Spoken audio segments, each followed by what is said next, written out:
নমস্কার সবাইকে আমার খিচুড়ি চ্যানেলে স্বাগত। আমি আজকে কারি পাতা দিয়ে ডাল রান্না করা দেখাবো।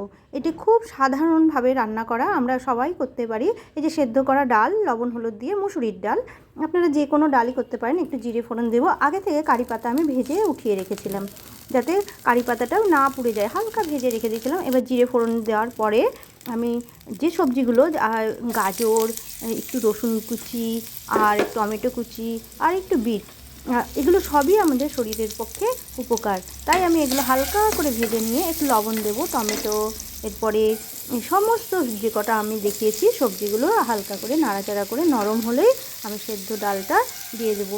আপনারা দেখুন, এটা ভীষণ ভীষণ উপকারী। আর আমি এটা বেশি জনের জন্য করিনি, 2 থেকে 3 জনের জন্য, সেজন্য সামান্য সামান্য দিয়ে করেছি। যে কোনো ডাল দিলেই হবে। আর ডাল শুধু রান্না করলে হয় না, ওর সঙ্গে কিছু সবজি দিতে হয়, এটা তো আমরা সবাই জানি কম বেশি।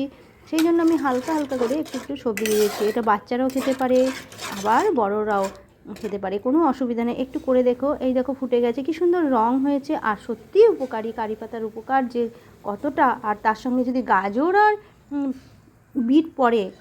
নমস্কার সবাইকে, একটু করে দেখেন, খেয়ে দেখেন।